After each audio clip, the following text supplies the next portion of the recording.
Good evening, friends. Welcome to the March 5th Sunday service for the Vedanta Society of Providence, Rhode Island.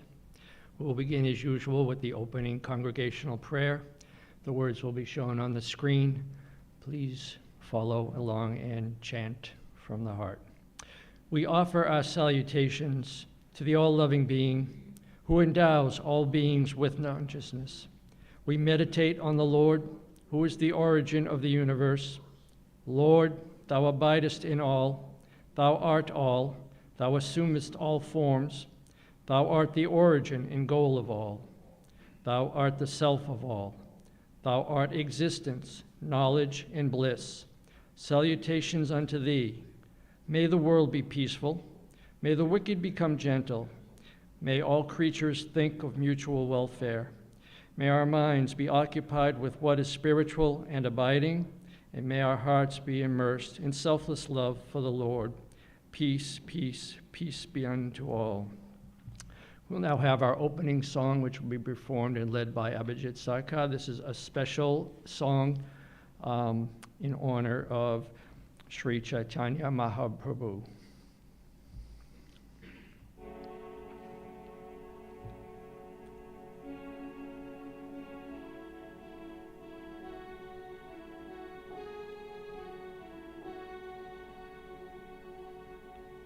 Chant unceasingly the name of the Lord and His glory. Chant unceasingly the name of the Lord and His glory, that the mirror of the heart may be cleaned of its dross, and the mighty forest fire of desire may be quenched. Chant unceasingly the name of the Lord and His glory. O name, stream down in moonlight on the lotus heart, opening its cup to knowledge of thyself. O mind, bathe in His name, that bath for weary soul, drowning deep in the waves of His bliss, that the mirror of the heart may be cleaned of its dross, and the mighty forest fire of desire may be quenched. Chant unceasingly the name of the Lord and His glory. O Lord, various are thy names, in each and every name thy grace and power are present in full. O name, stream down in moonlight on the lotus heart, opening its cup to knowledge of thyself, that the mirror of the heart may be cleaned of its dross, and the mighty forest fire of desire may be quenched. Chant unceasingly the name of the Lord and His glory. No times are set, O Lord, for chanting of thy name. No rites are needful, so vast is thy mercy. How great then my poverty, who finds in this empty life and heart no devotion to thy holy name, that the mirror of the heart may be cleaned of its dross, and the mighty forest fire of desire may be quenched. Chant unceasingly the name of the Lord and his glories. No times are set, O Lord, for chanting of thy name. No rites are needful, so vast is thy mercy.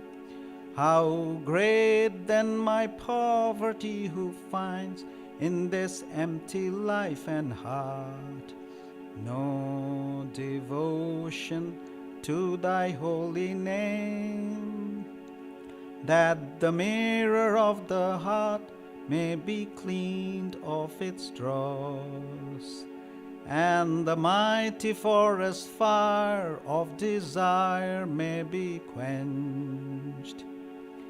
Chant unceasingly the name of the Lord and his glory.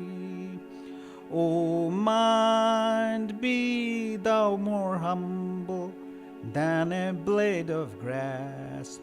Be forbearing and patient like a tree.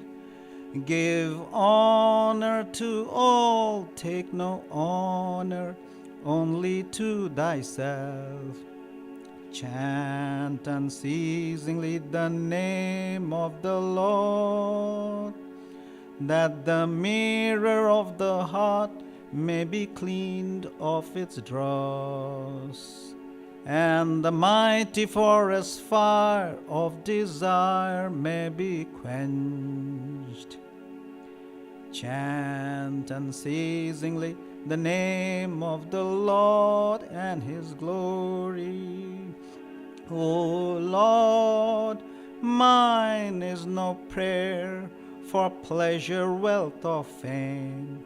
I want only steadfast devotion to thee.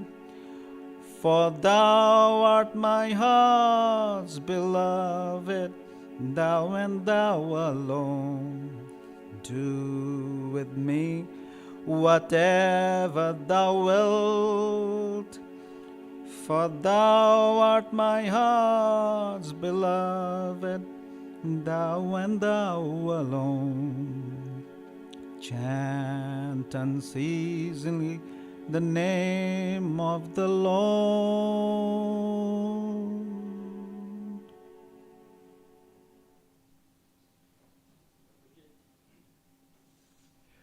Dear friends, we are lucky to have a guest speaker tonight who is a longtime devotee of the Vedanta Society of Providence. She's a past speaker here, had given many talks. She also performs the Sunday Arati.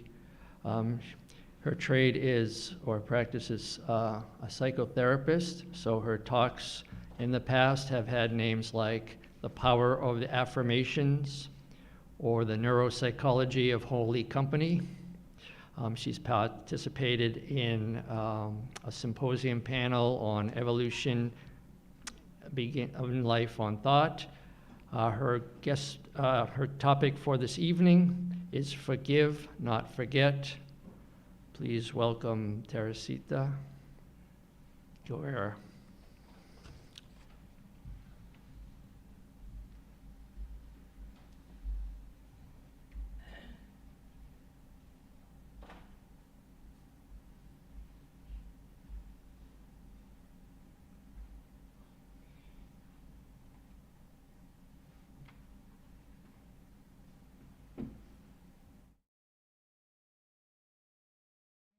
Can you hear me? Yes.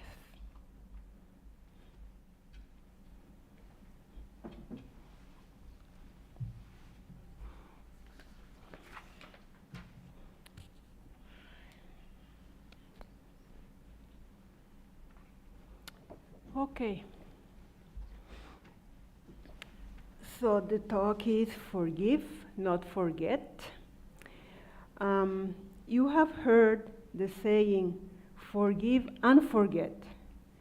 I purposely chose Forgive, Not Forget as a title because, in my opinion, we forgive, but in many cases, it could be difficult, if not impossible, to forget.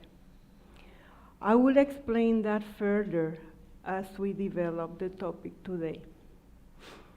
Let's start with a definition. What does it mean to forgive? A holistic definition is a deliberate decision to release feelings of resentment or vengeance toward a person or group who has wronged you, regardless of whether they actually deserve your forgiveness. Let's break down the definition in two parts. The first part about releasing feelings of resentment. The second part about that release of resentment existing independently of whether the other party deserves it or not. We will focus for now on the first part. Deliberately releasing feelings of resentment. What is resentment? In resentment, we hold recurrent feelings of anger or displeasure because of being treated unfairly. The resentment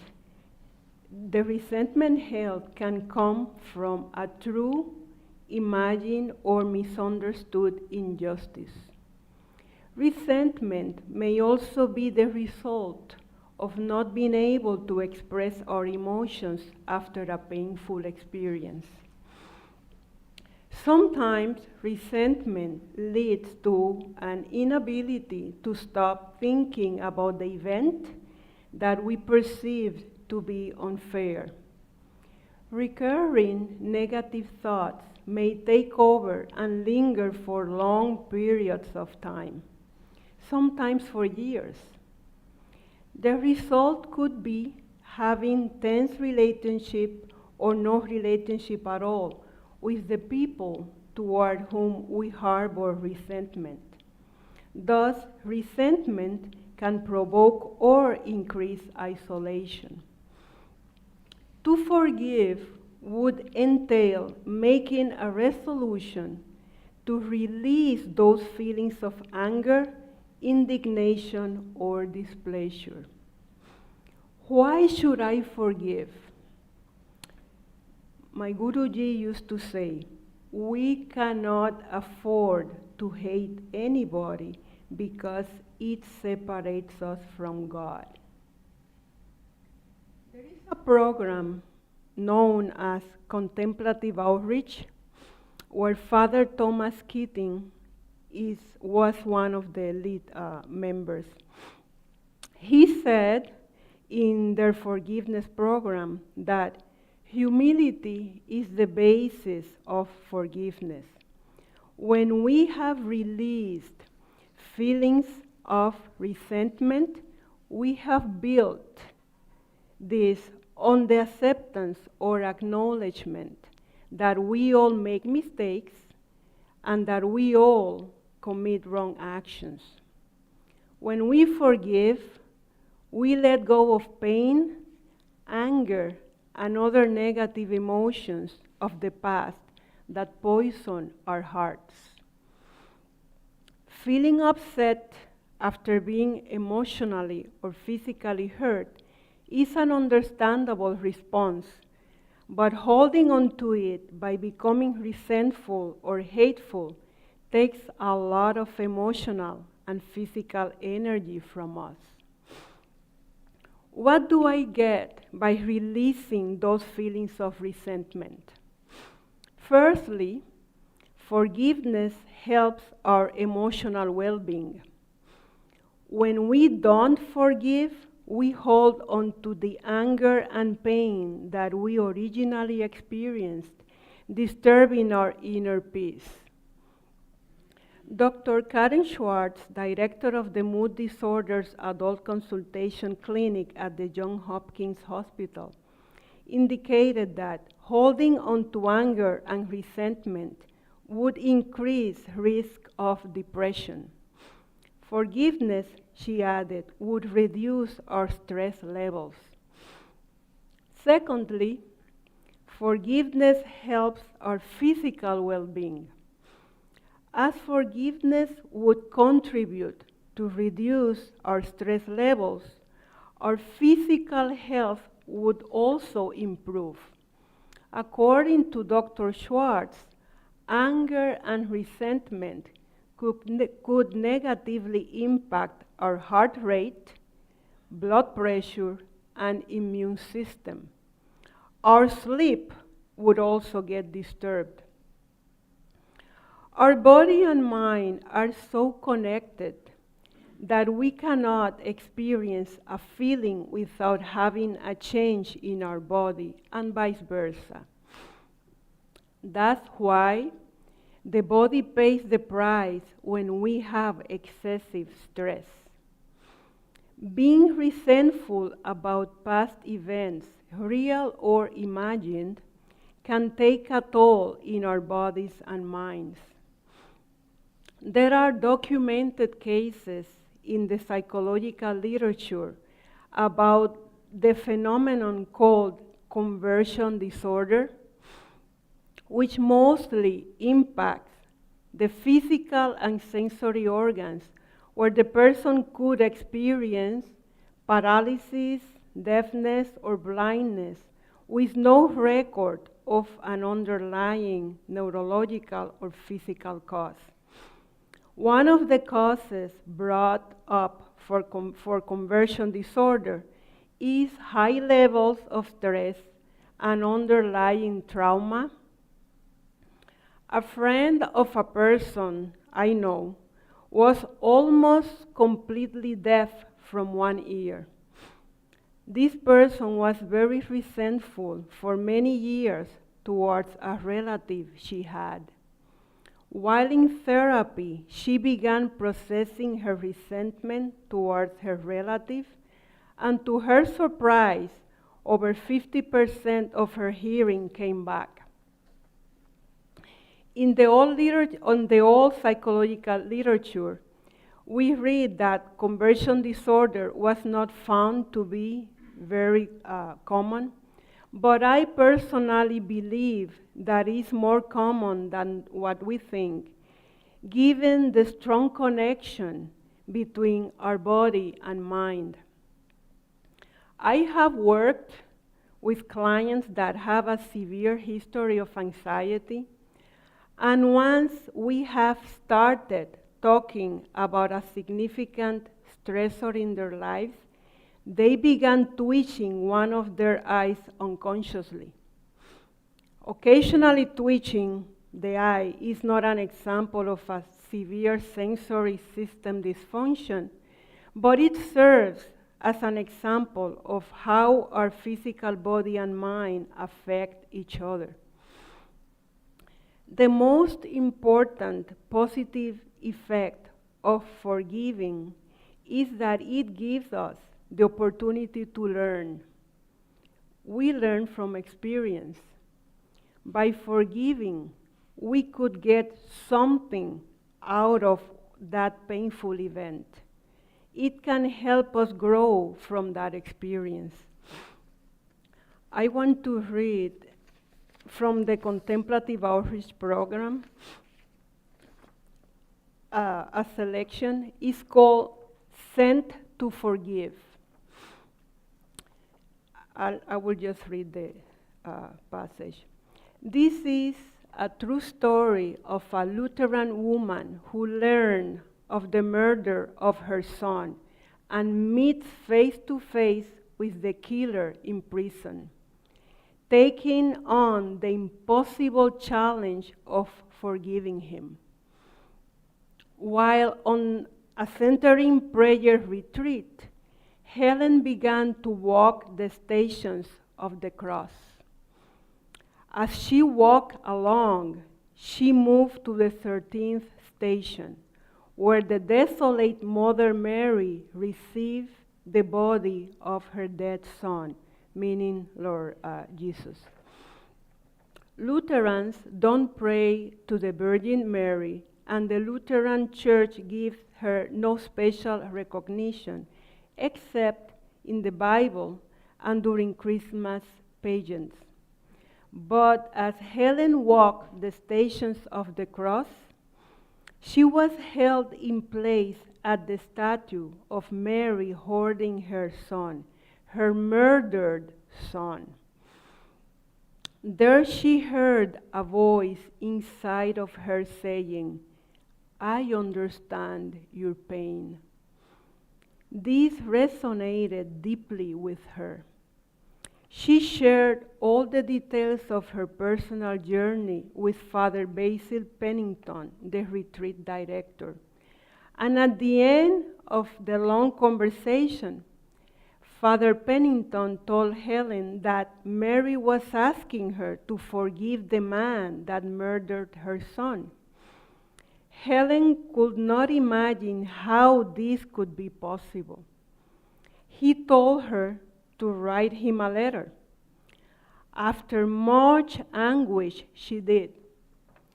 It was followed by a series of letters, then visits to the prison, conversations, and eventually forgiveness.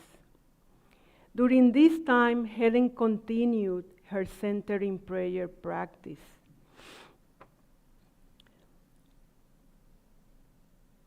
This is what she has to say about center in prayer. Without realizing it, center in prayer was becoming an integral part of my daily spiritual practice. In the deep silence, a loving Father was at work, clearing away all useless mental debris and bringing into focus what was real and valuable in my life. The process was so gentle, so intelligent, I realized that I was in the hands of the consummate therapist. Now, as the author of the book Sent to Forgive, Helen Hanson says this of herself: "I am a mother of 3 living children and 2 special sons. One is in heaven and the other in prison. I cannot embrace either one. One teaches me to see transient beauty and to hear the transcendental music within all of nature. The other teaches me that from the tragic lost state of human souls, hope can be reborn and darkness can become light." We have spoken about reasons for and benefits of forgiveness. We have also spoken about effects and consequences of not forgiving. Let us now approach the second part of our definition of forgiveness: that forgiveness exists independently of whether or not it is deserved. Along with it, I will mention some possible reasons of why it becomes so difficult at times to forgive. So we have a few points. So first, believing that the other person does not deserve to be forgiven is by itself a reason not to forgive. But let's change the roles here. What if I was the one that inflicted pain onto others? Do I deserve to be forgiven although the other party that I offended don't agree with it? Forgiving and asking for forgiveness is healing. Sometimes we have the expectation that those who do us harm will repent and ask for our forgiveness. We feel that if they sincerely ask for an apology, they probably deserve to be forgiven. This is a common expectation because we assume that we deserve and should get a sincere apology, or that the other persons would show signs of repentance in order to deserve our forgiveness. However, we don't have control over other people's behaviors or feelings. We cannot succumb our peace of mind to another person giving us or not an apology. We would probably never get an apology. This doesn't mean that we are condoning their wrongdoings. We forgive to release the negative effect that anger has on us, regardless of the person deserving or not our forgiveness. If we let go of resentment, does it mean that the pain inflicted by the other person was not so bad? No. Again, we forgive for our sake. By forgiving, I am releasing myself from the anger, poison in my heart, although the pain inflicted was probably wrong, and they don't seem to deserve our forgiveness. Here, we are not ignoring the pain that we felt. We often ask the question, why me? We wonder why things happen to us, why we were inflicted such undeserved pain. Swami Yogananandaji has mentioned in his discourses that we don't say why me when the outcome is favorable to us. Like, for example, why did I get an increase in my salary? We don't ask that. Not often we comprehend why heartbreaking things happen to us, making it at times more difficult to forgive. In the Contemplative Life program, they mention that in the middle of an unfair and tragic event, we don't seem to understand or make sense of it, as we are only seeing a small part of the whole situation. However, it would probably make more sense later on in our lives, perhaps years later. Another reason why we find it difficult to forgive is because we cannot forget the pain that we feel. This brings us to the title of this talk. So it seems difficult, if not impossible, to forget when the harm inflicted on us has been traumatic, like in the case of this woman I read about, whose son was murdered. Traumatic events can be healed and forgiven, no doubt, but not necessarily forgotten. The memory part of traumatic experiences gets stored in what is called the procedural memory. So we will not forget them, even if we stop contemplating on them. When a person holds a traumatic memory where he or she was emotionally and or physically hurt, it becomes more difficult to forget about the incident because often we experience recurring nightmares and flashbacks. Flashbacks and nightmares would keep reminding the person of the event in an unpleasant manner and often increasing their resentment. And to clarify, flashbacks is like having nightmares, but while you are awake. To insist on forgetting the traumatic event that occurred could make the problem worse, leading to isolation, helplessness, guilt, and other problems. In trauma, there is an association of fear with the event that occurred. Trauma is fear conditioning. Therefore, traumatic memories could exacerbate feelings of resentment, interfering with the process of forgiving, especially if the traumatic event has not been processed, healed, or dealt with. Let's talk a little bit about survival skills, which are closely tied to the topic of traumatic events and resentment, because it gives us some light on why people keep having recurring thoughts about a hurtful event that already happened a long time ago. Survival skills are also part of the procedural memory, so we just don't forget them. For example, we will not forget what we did when we were in the middle of a flood or a fire, for instance. I will use an example to illustrate survival skills.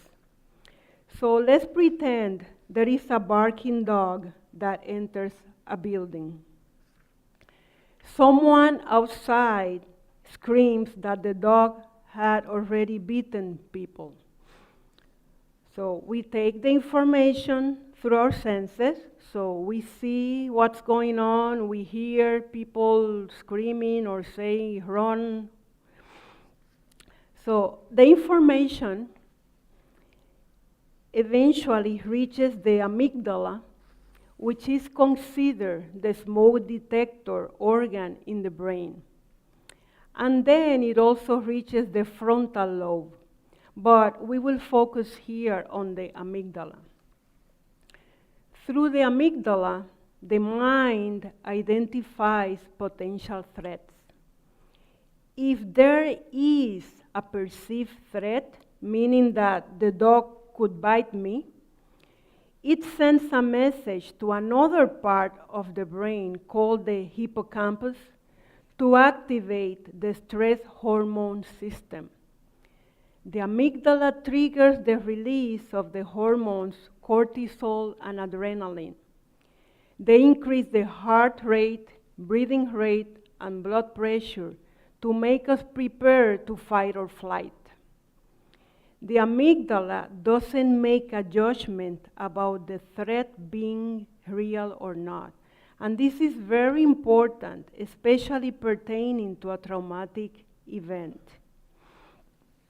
So going back to the example of the dog, if we hear the dog coming, we will most likely fight or flight by trying to escape, run, or fight the dog if we have the means to do so. If we complete the cycle by fighting or running away, our body system eventually goes back to normal, although we could still be upset about the whole situation. However, if we couldn't fight or escape, but instead we froze and we got hurt by the dog, the body keeps that energy inside because we could not complete the cycle. When people experience a traumatic event, the cycle of fight-flight was not completed. That's why it's traumatic. So let's assume that this person bitten by the dog did not get over this bad experience. So he or she will probably become triggered in the future by seeing or hearing a dog and would most likely misinterpret the situation as dangerous. It's like having an alarm system that goes off at times when we don't have a fire threat at home. She or he would get triggered and become agitated regardless of the situation being dangerous or not. This person's actual reaction, which would most likely resemble the way that he or she reacted when the dog attacked him or her in the previous occasion, by probably having increased anxiety or frustration besides fear. Remember, as I said before, that the amygdala serves as the smoke detector, or let's say that the mind uses the amygdala to detect possible danger, but it does not make a judgment about the threat being real or not. A study conducted by Antonio Damasio, a researcher, found that people who have an injured or damaged amygdala have impaired memory for emotional events. They don't experience the fear that other people do when facing an overwhelming event. I use the example of being hurt by a dog, but in case that the person was hurt by another person, other emotions or symptoms could be present, such as nightmares, flashbacks, anger, sadness, tension, and isolation. The nightmares, flashbacks, and overthinking behavior would keep perpetuating the fear and resentment. The reason why I brought this information is because although forgiving by itself is healing, when we have experienced profound emotional and physical pain through traumatic events, a deeper healing must occur in many cases before the final act of forgiving. It is a process. We heard from that woman whose son was murdered that it is a process. When these emotional and physical traumatic wounds are not healed, fear, anger, anxiety, depression, and other conditions could exacerbate. Besides painful traumatic events, other factors that could impede the process of forgiveness are guilt and shame. Guilt pertains to feeling worried or discontent because we have done something perceived as wrong through action or inaction in a particular situation. We feel this worry or discontent because of a specific action or inaction that was wrong. However, shame entails our lower self. It's a negative self-evaluation. It is not feeling bad about committing a wrong action, but feeling bad about my whole being, experiencing like smallness, worthlessness, and powerlessness. Feelings of shame can lead to self-punishment and self-destructive behaviors.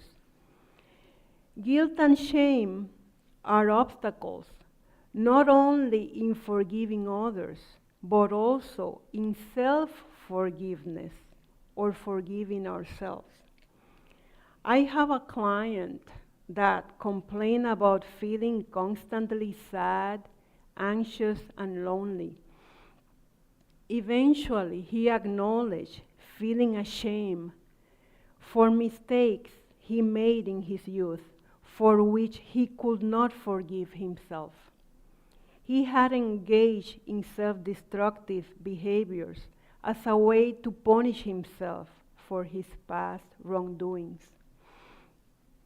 Father Keating said in the Contemplative Life programs on forgiveness that the proof that we are forgiven by God, even if other people refuse to forgive us, is if we have fully forgiven the ones that have hurt us.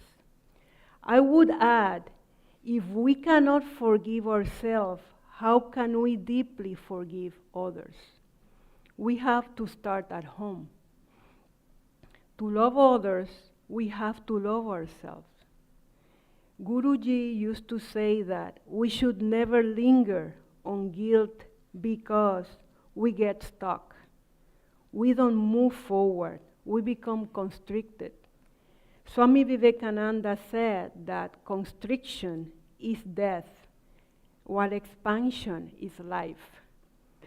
Facing our shame and guilt could be difficult, but it is harder, it is worse to hide behind them. I remember a sermon given many years ago by the priest at our Catholic community church. Father Daniel asked the question, once we forgive others or ask for forgiveness, what happens to the wounds inflicted by others in us, or the wounds that we have inflicted in others? He himself gave the reply, the Lord takes care of those wounds with forgiveness and love. We have to take a leap of faith and trust that the higher power takes care of our physical and emotional wounds, besides the anger, suffering, guilt, and shame that they often bring along. I want to read now the testimony of Corrie ten Boom. It was in the website Bible and Theology, written by Matthew Crocker.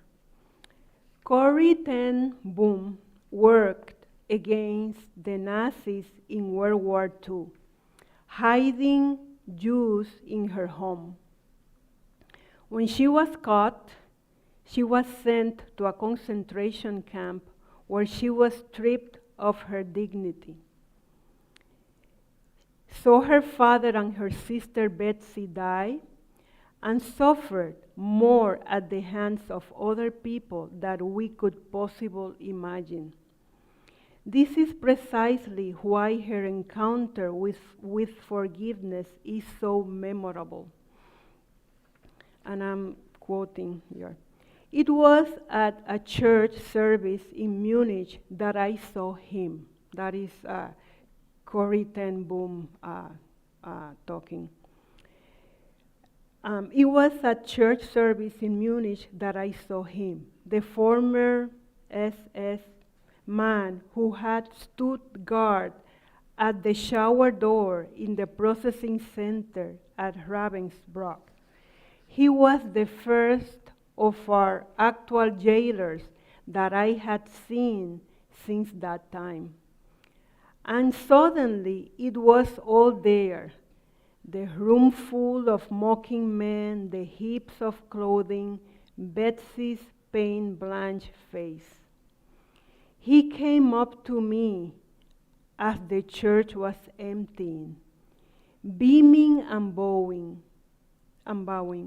How grateful I am for your message, Fräulein, he said. To think that, as you say, he, meaning God, has washed my sins away. His hand was thrust out to shake mine, and I, who preached so often to the people in Bloemendaal the need to forgive, kept my hand at my side. Even as the angry, vengeful thoughts boiled through me, I saw the sin of them. Jesus Christ had died for this man. Was I going to ask for more? Lord Jesus, I prayed, forgive me and help me to forgive him. I tried to smile. I struggled to raise my hand. I could not. I felt nothing, not the slightest spark of warmth or charity. And so again, I breathed a silent prayer. Jesus, I cannot forgive him. Give me your forgiveness. As I took his hand, the most incredible thing happened. From my shoulder along my arm and through my hand, a current seemed to pass from me to him, while into my heart sprang a love for this stranger that almost overwhelmed me. And so I discovered that it is not on our forgiveness any more than on our goodness that the world's healing hinges, but on His. When He tells us to love our enemies, He gives, along with this command, the love itself. Forgiveness can be hard, but it is not in our forgiveness that the world's healing hinges, but on His. We are given the opportunity to participate in the love that Jesus extends to the world with our forgiveness. I find this a great encouragement that Christ gives us the love we need to forgive as we practice forgiveness. End of quote. So, where to start? So we have some takeaways here.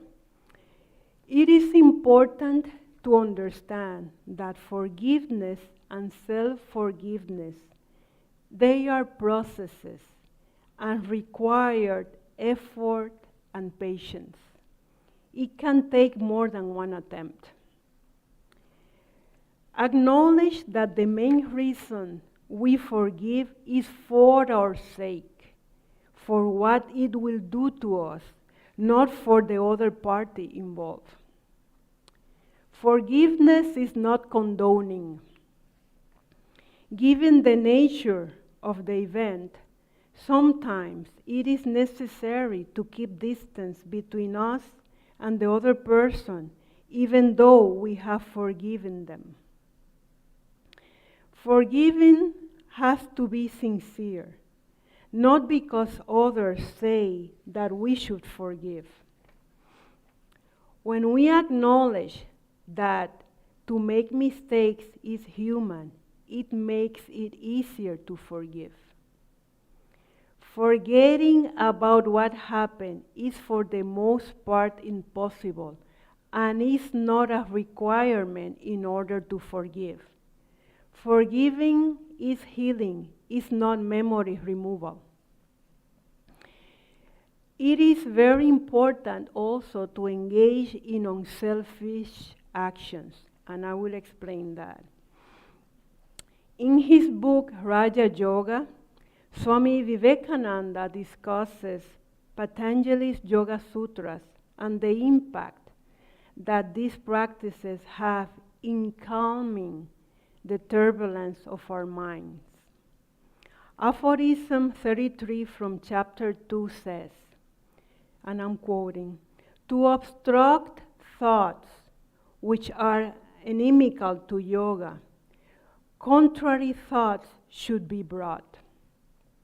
In discussing this sutra, Swami Vivekananda stated, and I am quoting again, "For instance, when a big wave of anger has come into the mind, how are we to control that? Just by raising the opposing wave. Think of love." End of quote. Swami discusses here how it helps to calm our minds when we purposely bring a positive thought after having a negative one. It is trying to see something positive, in other people. My Guruji often mentioned an example given in the Gospel of Sri Ramakrishna. He said, "If you enter a dark room and want to have some light, what could you do? We could analyze or argue for a while about the darkness in the room, why it is so dark, who is responsible for that darkness, etc. Or we could just turn the light switch on and have light. It did not matter if the room was dark for several years or just for 5 minutes. Just by bringing light, darkness disappears. By engaging in this practice of seeing the opposite or having an opposite positive thought, we will make our mind more peaceful, having a healing effect on our resentment. Aphorism 33 from chapter 1 talks about friendship, mercy, gladness, indifference, etc. In the discussion, Swamiji said, and I'm quoting again, we must have these 4 sorts of ideas. We must have friendship for all, and I am emphasizing here for all. We must be merciful towards those that are in misery. When people are happy, we ought to be happy. And to the wicked, we must be indifferent. End of quote. Swamiji is talking about being compassionate to others that are suffering and in pain. He also said to be content with others that are happy, meaning we should avoid jealousy and envy by being happy for what they got that probably we don't have. He also mentions to be indifferent to others that commit evil acts, meaning not hating them. We can still disagree and protest evil actions, but refrain from entertaining evil thoughts towards others. Please notice that in this aphorism, Swamiji used the word all. He said that we must have friendship to all. I want to bring again here the example of the light in the dark room. If we find it difficult to forgive harm that had been inflicted on us, it would help us immensely by being friendly to others. This practice is not exclusively focused on people that have hurt us, but also to other people we interact with on a daily basis. It is for all. We can adopt the practice of being friendly or non-judgmental, avoiding jealousy and envy, trying to be compassionate to others in suffering, and to bring a positive thought to our minds when we have a negative one. This would have a trickle-down effect on us by calming our minds and helping us moving forward, by healing our past wounds and resentments. It is like turning the light switch on in the dark room of our minds. Where light is, darkness disappears. I will conclude with a quote from Father Thomas Keating. If we did not have to forgive people, we would have no way of manifesting God's forgiveness towards us. We pass on the mercy we ourselves have received. The best way to receive divine love is to give it away. And the more we pass it on, the more we increase our capacity to receive. Thank you. So as Swami said, let's have 30 seconds. And if you have any question, please go ahead.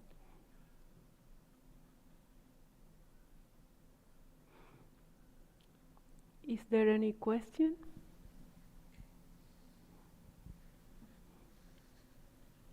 You? Oh. You have a question? No. Oh. Okay. Any question on the web? No, there are no questions. Okay. Thank you all. Okay.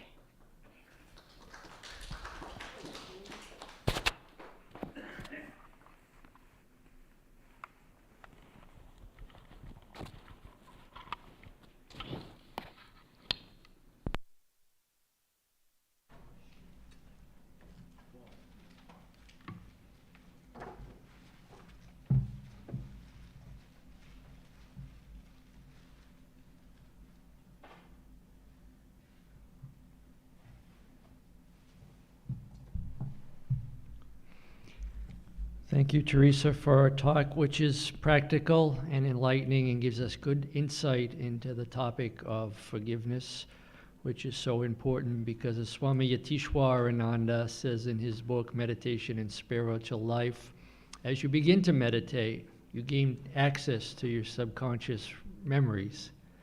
So we don't know what's back there, but having a technique of forgiveness and the tips that Teresita presented tonight would certainly be helpful as we go back deeper into the recesses of our own mind. We have a lot of announcements tonight. First of all, Swami Yogatmananda is currently traveling in India. He's scheduled to be back at the end of the month. His itinerary and his phone number is published on our website if you need to get in touch with him. He has all of that information that is posted there.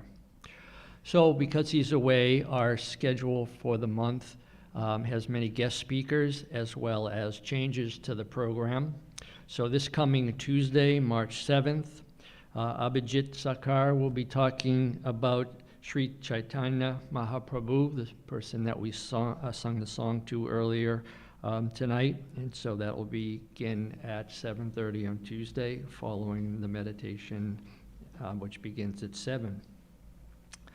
Friday classes for the month are suspended, so there are no Friday classes that will be going on. They will restart on March 31st. Next week, the Sunday talk will be given by Swami Savapriyananda of the Vedanta Society of New York, and his topic is Stita Prana, Stabilizing Enlightenment. So he's always has some interesting perspectives on Vedanta topics, so that'll certainly be an engaging talk. So you're all welcome to come for that. Coming up in April, there will be a day-long retreat. Registration is now open for that. That'll be from a visiting nun. She will be coming from India, and that will be an all-day program. So you are welcome to register either with Naomi in the back or on the online webpage. You can just enter your information. It's all available there. Let's see.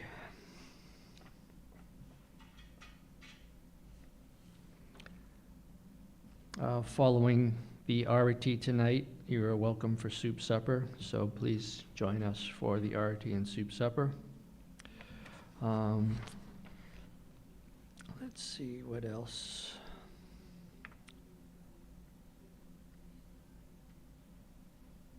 On Sunday, March 26th, the program in Connecticut is going to continue on.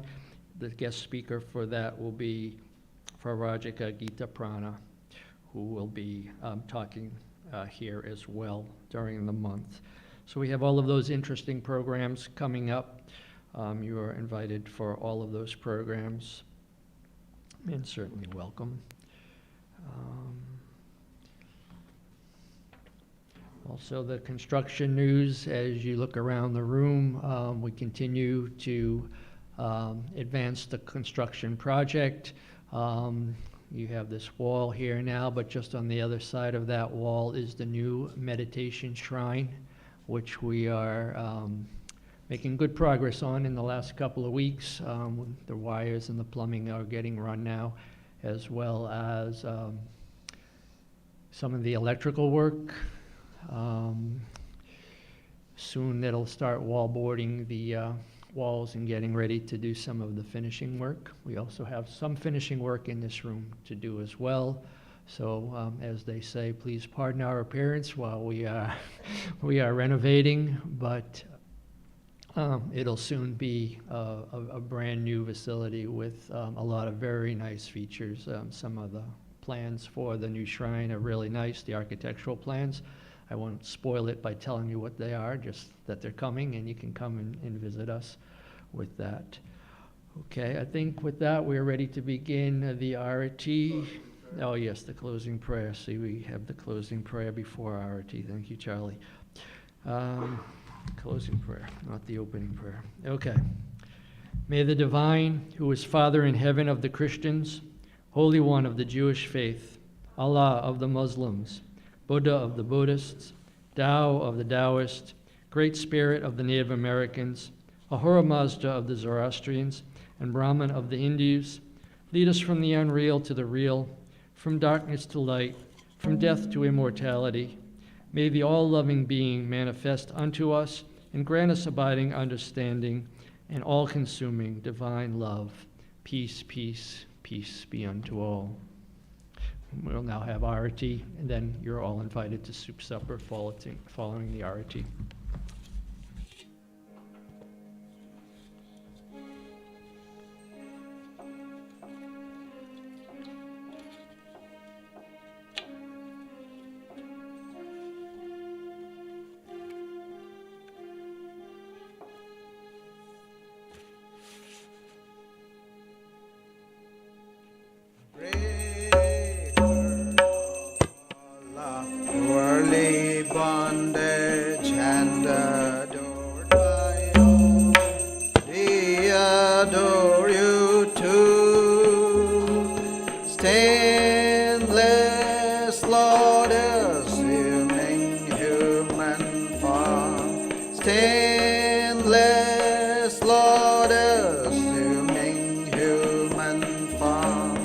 Transcendent yet filled with love. You free us from the stain of sin and ornament our world. Consciousness is your form. Your eyes always purified by knowledge. Your eyes always purified by knowledge. Looking at them, delusion is gone. Ocean of shining love and feeling, ever inebriated in your infinite love. Your feet always, your feet always dear to your devotees, from our boat to cross this world. Reveal to us as God incarnate and the Lord of all things, helping us join with you.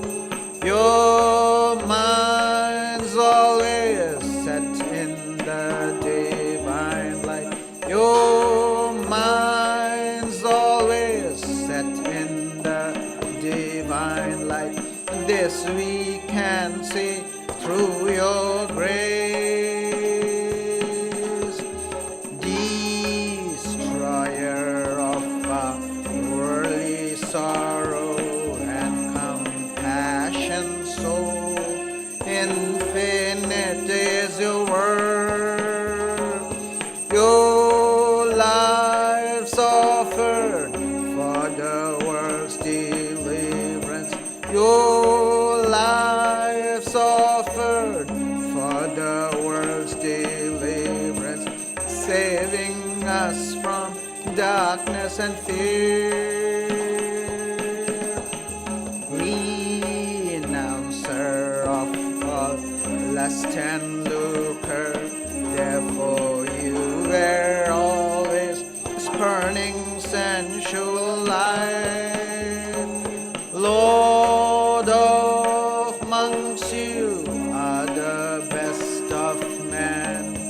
Lord of monks, you are the best of men.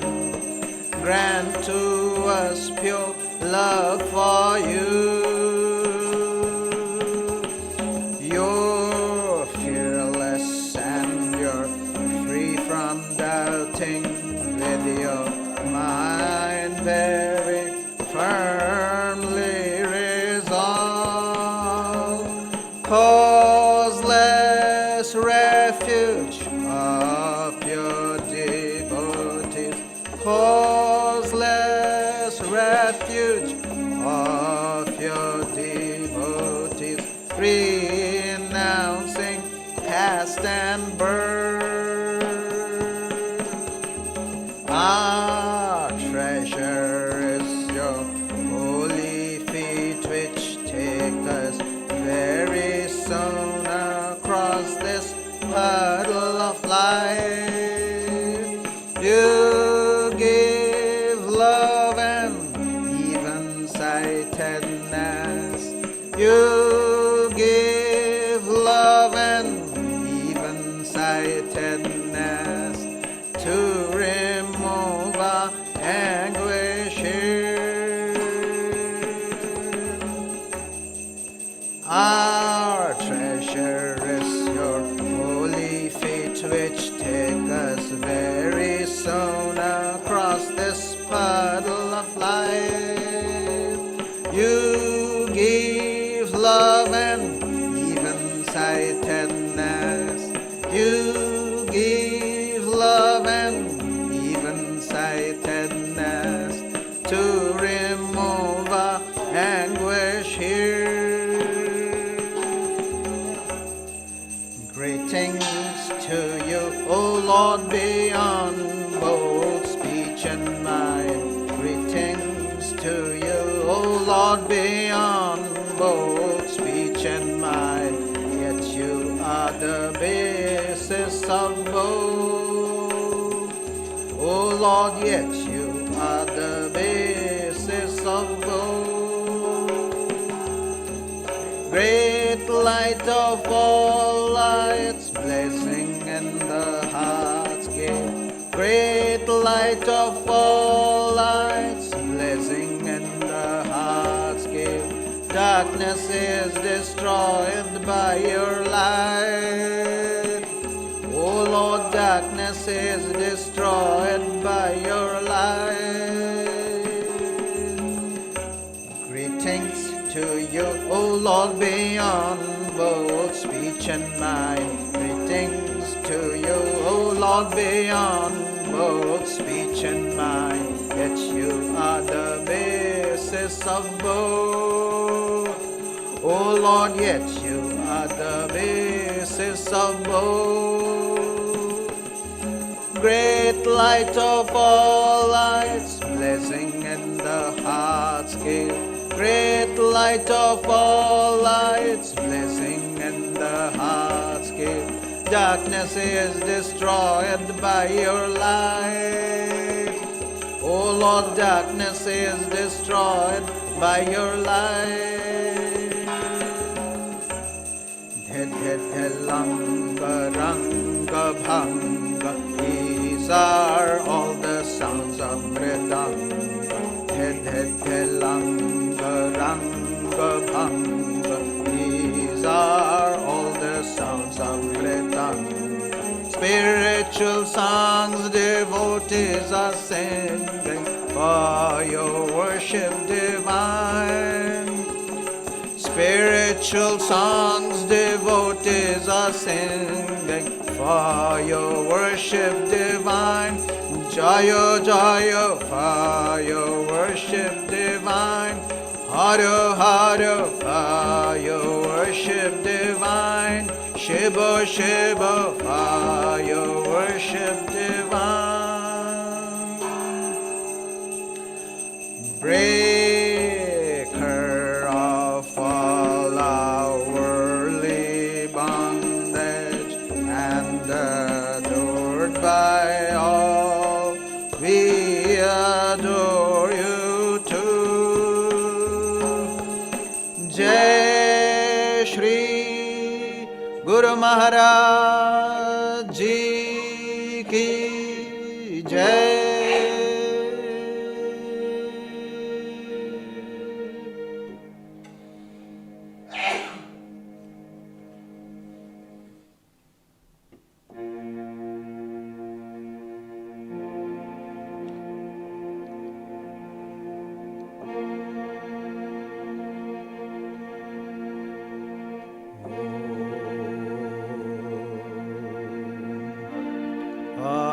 Auspicious and blessed, graciousness sublime, all noble ends you give to us, granting us refuge, all seeing Gauri. O Mother Divine, our love to you. Creation, preservation, dissolution are your powers, eternal one. Nature's real basis, nature's essence. O Mother Divine, our love to you. We come seeking refuge from anguish. Be our Savior through your deep concern. All our suffering remove, Goddess. O Mother Divine, our love to you. Victory, O Mother Divine, our love to you. Blessed Mother Divine, our love to you. Blessed Mother Divine, our love to you. Blessed Mother Divine, our love to you.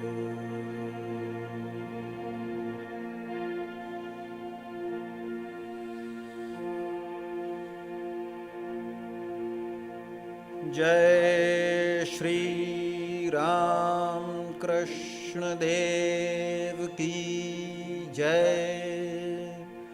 Jai Shri Sarda Devi Ki Jai.